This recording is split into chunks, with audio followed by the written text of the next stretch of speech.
Hey, welcome to another Remnant podcast where we believe that faith comes from hearing, and that is hearing from the word of God. Listen, today's episode is titled Dream Boy. Last week we ended up doing, actually 2 weeks ago, we ended up starting our mini series called From Dreams to Reality. And last week we spoke to the boys and we ended up calling the podcast Dream Girl.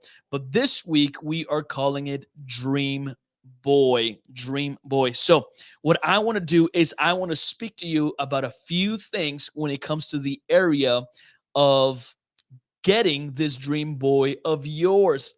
Getting this dream boy of yours. So first one is this is don't have double standards.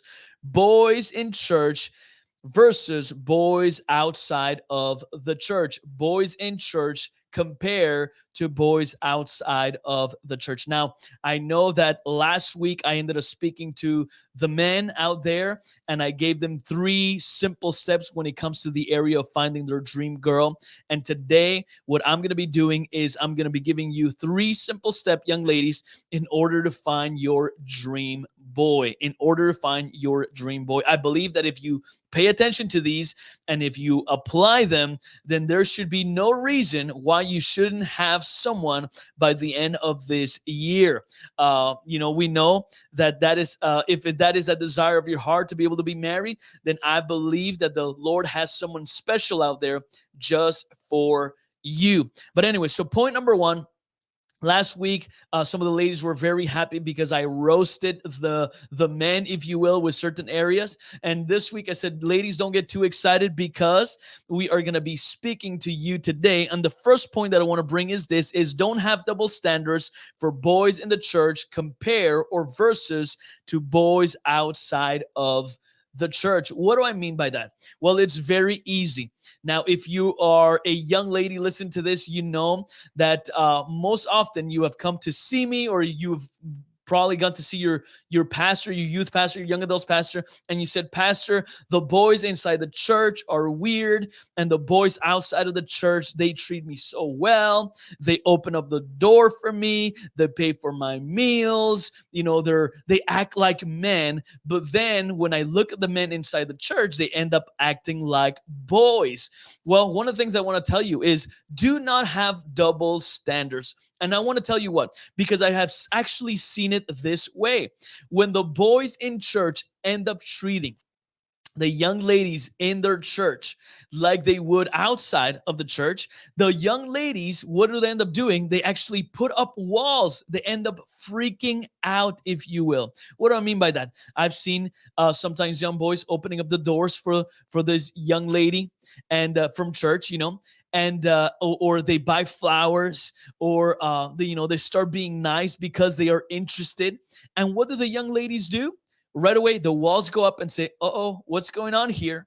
You are being weird. Why are you opening the door for me? Why are you buying me flowers? Why are you being nice to me? And then what happens is immediately their thought process is this, well, he obviously likes me, but I don't like him. I don't see him like that. He is like a brother to me. Why is he doing this? It's so weird. And you go and tell your pastor right away how he's so weird. But yet, if this was a boy who was outside of the church, what young ladies would often be saying is, he is so nice. Pastor, he opens the door for me. Pastor, he bought me flowers. He pays for my meals. This is the man of my dreams. But then the double standard kicks in. And when it comes to the area of the church, he is weird. He is like a brother to me. Can I get an amen? Like, if you are listening to this young lady, you know that is the truth. Erica Petrata, she is clapping out there. And that's just the reality, right? We have these double standards for the boys inside of the church. So ladies, let me set you free. If a young man is doing that inside of the church, yes, he's most likely interested in you. He is being friendly. Don't put up walls. Don't right away start to criticize. All you got to do is say thank you and let that relationship evolve, and then you will make a decision. Now, before we get into point number two, point number three, I still want to stay on that point. It's very important that we don't have those double standards. Well, let me put it to you this way. Another thing, very accurate, right? Another thing, for example, that young ladies end up doing is they right away say, oh, he is being too nice, and that equals to being flirty. So when it comes to a young boy in church, if he's being nice, we automatically assume that he is being flirty. And then a boy outside of the church, if he's being flirty, what we're actually saying, we girls say, he is being so nice. So let's make sure that we don't have those double standards. Let the boys in church have a chance to be nice, to bring back, I forgot what the name is, but, just be polite, be nice, open the door, buy you some flowers, and all these things that inside of the church, we look at it as weird, but go ahead and do, and let that relationship move forward. So don't have double standards compared to the boys inside of the church and the boys outside of the church. To be honest with you, you should not even be entertaining any thought with the boys outside of the church. But I know that some of you have. So I'm telling you, stick with the boys inside of the church. Give them a chance, and you're going to see how most likely the boy of your dreams, it is actually sitting right next to you. Another thing that I would tell you is do not cut the attitude. And I know that sounds harsh, ladies. Cut the attitude. I'm not saying you are full of attitude, but I mean cut the attitude. Why? Because when these boys, yes, that's the word, Tama. I can't even say it. But basically, if you saw it on the chat, that is exactly what I was looking for. And so if you are, what I mean by cutting the attitude, this is what I mean, is when this boy opens up the door, when this boy buys you flour, when this boy takes you out for lunch, the first thing that you should be doing is not saying, wait a minute, what is happening right now? Like, I don't want any part of this. Don't criticize him, because if it was a boy outside of the church, you would be saying, thank you for opening up the door. Thank you for buying me coffee. And what happens with ladies inside of the church, when they end up doing those things, what do? Why are you treating me this way? Why are you doing this? Why are you doing that? And you question the boy. You question this young man who is actually, just trying to be nice, and you are questioning. Would you actually question a boy who's doing all those nice things for you outside of the church? Most likely not. But you question him when he is inside of the church. Why? Because unfortunately, you still have this mindset is, well, he is somebody I grew up with. He is somebody I know. He is a friend of the family. When in reality, he could potentially be your future spouse, but only if you stop cutting the attitude. What you do to that young man when you actually ask those questions, especially in public or to your friends or any of that stuff, what you're doing that is you're making him feel this small, if you will. You see that? That small. That is what you are making him feel. You are making him feel so small. So cut the attitude. It's very important that we cut the attitude. Another thing, so point number one, I said, don't have double standards, boys inside of the church and outside of the church. Number two, ladies, cut the attitude. I don't mean that you can't be strong women for the Lord, that you could be a strong lady, but also be kind. You could, you could be polite, be friendly, be all the things that you're supposed to be, and cut the attitude. And when you cut the attitude, what that does to a man, it actually builds confidence in him, and he will continue being nice. He will continue being friendly with you, and will become this boy of your dreams, if you will. Now, we're going to jump into point number three. And point number three is kind of divided into two, if you will. And I know that I'm going very quickly when it comes to today's podcast, but there's really, I believe that if you apply these 3 points in your life, they are really going to bless you. So point number three is know your list. As a young lady, you got to know your list. Now, you may be shocked. Maybe if you're watching this right now, you are thinking, Pastor Oscar, I know my list. I've known my list since I was 13 years of age. I know my list. I know that he is supposed to be tall, dark, and handsome. He's supposed to have a 6-figure salary. He is supposed to be, like the best thing that this world could ever have. He is supposed to be A, B, and C. And you know all the lists that you're supposed to have, right? And that is not a bad list. That is a somewhat of a good list. But really, the list that I'm speaking to you about is that you should know the list not about him, but the list about you. You should be interested in what is it that in my life I need to change.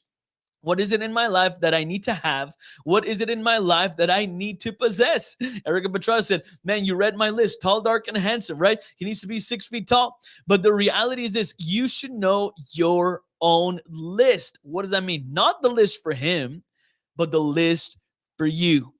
Because the thing is, sometimes even ladies will go as far as to say, well, you know what, Pastor, I know my list. I know all these things, A, B, and C. I also want a boy who is going to be in my church, but he's not from the pool that we have right now. He is going to get saved. He's going to come into the house, and then he's, every girl's going to want to be after him, but he's going to choose me. And then he's going to lift up his hands, and he will never tell me that we have to choose another church or we're going to move somewhere else. No, we are going to stay in the church where I grew up forever. That's the reason girls are still single after that long list. Yeah, 100%, right? So a lot of the times that's what ladies end up doing. No. If he tells me that he has to move to another country, well, he does not check off that list, so therefore it will not work. And I'm just telling you right now, that is it's an okay list to have, but it's not the list that we should be focusing on. I will tell you what list you should be focusing on, and that is found in Proverbs 31, young ladies. Proverbs 31 is the list that you should know by heart, not the other one, tall, dark, and handsome, but really Proverbs 31. And I just want to read it to you. And boys, if you are listening to this podcast, it is actually very good that you listen to Proverbs 31 or go ahead and read it, because the thing is, when you are looking for a spouse, these are some of the things that you should be looking for in a young lady. So Proverbs 31 says this, verse 10, it says, who can find a virtuous woman and a capable wife? She is more precious than rubies. Her husband can trust her. Let me just stop there. That is a great quality to have, young lady. If you are making a list, write it on your list. Am I somebody who is trustworthy? Am I somebody who is trustworthy? Let's keep going. It says, and she will greatly enrich, her husband can trust her, and she will greatly enrich his life.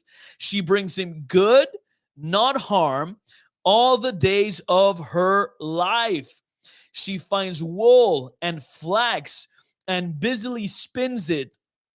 I know that some of you ladies are listening to this and saying, what does this have to do with me? Pastor, that is so old. But no, the principle will be applied to now. And you're going to see it in just a second. She finds wool and flax and busily spins it. She is like a merchant ship, bringing her food from afar. She gets up before dawn to prepare breakfast for her household and plan the day's work for her servant girl. She goes to inspect a field and buys it with her earnings. She plants a vineyard. She is energetic and strong. Young ladies, are you energetic? Are you strong? I know that some of you are listening to this. You're saying, Pastor, these are things that a married woman should be doing. Yes, these are things that a married woman should be doing. But if you actually want to be someone's bride, someone's wife, then these are things that you should be aspiring to do. For example, right now, you may not be waking up in the morning and making breakfast for your spouse and for your husband and your children, but you could definitely start practicing waking up in the morning. Why not serving and making breakfast for your siblings, making breakfast for your mother and father before they go off to work? These are some of the things that you could be doing in order to become to have a servant's heart and be a woman who is virtuous. Now, verse 16, verse 18, she makes sure her dealings are profitable. Her lamp burns late into the night. Her hands are busy spinning thread, her fingers twisting fiber. She extends a helping hand to the poor and opens her arms to what? The needy. She has no fear of winter, for her household for her household, for everyone has warm clothes. Verse 22, she makes her own bedspreads. She dresses in fine linen and purple gowns. Her husband is well known at the city gates where he sits with the other civic leaders. She makes her belted linen garments and sashes to sell to the merchants. Verse 25, she is clothed with strength and dignity. Man, those are great qualities to have on your list, young lady. Are you clothed with strength and dignity? And she laughs without fear of the future. I love that. When she speaks, her words are wise and she gives instructions with kindness. Now, I know a lot of you ladies like to boss people around. And you know what? If you're a strong young woman, wonderful. But when you give instructions, give it with kindness. Give it with kindness. Let's keep going. Verse 27, she carefully watches everything in her household and suffers nothing from laziness. Now, you may be watching this saying, Pastor, I am not lazy. I know I may not be everything on that list that you're reading right now, but I'm definitely not lazy. Well, I'll tell you this. Some of you are. Some of you listen to this are. Unfortunately, you are lazy. Don't go to bed so late so that you don't wake up at 3 in the morning. Some of you say, oh, Pastor, I don't let the world see me until after 3 in the afternoon. Well, let me tell you, that's lazy. Wake up early, put on your makeup, do whatever it takes, wash your face. Do not be lazy. It's crazy because that thing resonated both in the men, and I believe it's going to resonate also with our women, with our young ladies. So do not be lazy. Don't just be that woman that says, no, after 3 p.m., I will do everything I need to get. No. Wake up early in the morning. It would actually prepare you, because when you have children, they got to go to school. When you have a husband, all these things, if you are ready ahead of time, man, that's going to be that you are a virtuous woman. So be clothed with strength and dignity. And then I love this. She suffers nothing from laziness. Her children stand and bless her. Her husband praises her. That's what happens to you when you are a virtuous woman. And there are many virtuous and capable women in the world, but you surpass them all. That's something I tell my wife all the time. There are many capable women out there. But you surpass them all. Baby, if you listen to this, give me a thumbs up. And anyways, verse 30 says this charm. This is where I wanted to get towards the end. Verse 30 says, charm is deceptive and beauty does not last.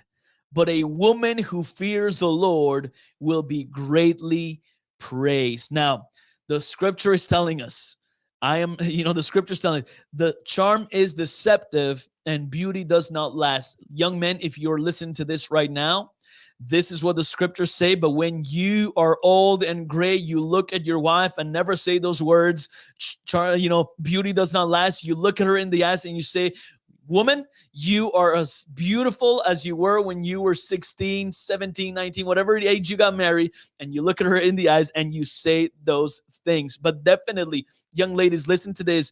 Do not be concerned about beauty only, about things from the outside. Do not be concerned just about like having a list for this young man, but not really paying attention to the list about yourself. Don't just be concerned about charm of any of these things, but really focus on the thing that matters. And the thing that matters is this: a woman who fears the Lord will be greatly praised. And the last verse is, reward her for all she has done.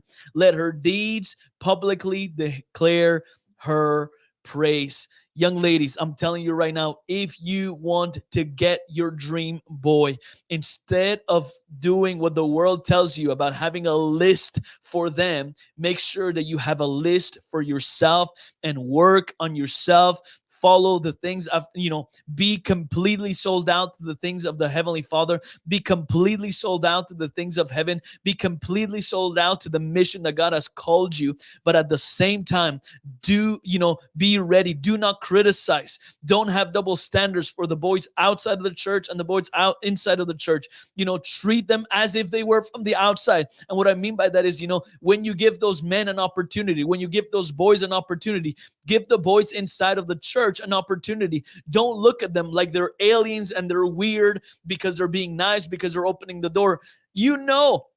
That they're just being, they're being young men. there being young boys who are interested in you, give them an opportunity. And I'll tell you this, you will be surprised, because what you are now calling weird, looking at those young men inside of the church, eventually you will be saying, man, he was always so cute. He was always very polite. He was always this. It's time that young ladies, we don't look at the world and look at, what Hollywood portrays and go into like, oh, I want that bad boy, and that boy, like that's what I want. No. Let's look at good boys, because good boys actually become good husbands and not bad husbands. And that is all that I wanted to share with you today. That is honestly everything. But one of the things that I'm going to ask you to do is I want you to actually share this broadcast. Go ahead and give it a thumbs up. Go ahead and comment. I saw some of your comments, but I do want you to comment. Let me know what you appreciated. Let me know what made you laugh. Let me know, like if you're excited for the next one, like whatever it is, let us know. Really, it means the world to us when you go ahead and share it. We're also going to have this on a podcast form. So if you want to go ahead and share the podcast, that is totally up to you. Once again, thank you guys for watching today's broadcast. We cannot wait to see you next week, Tuesday with Eric Matada and Wednesday with me. We'll see you guys. Peace out.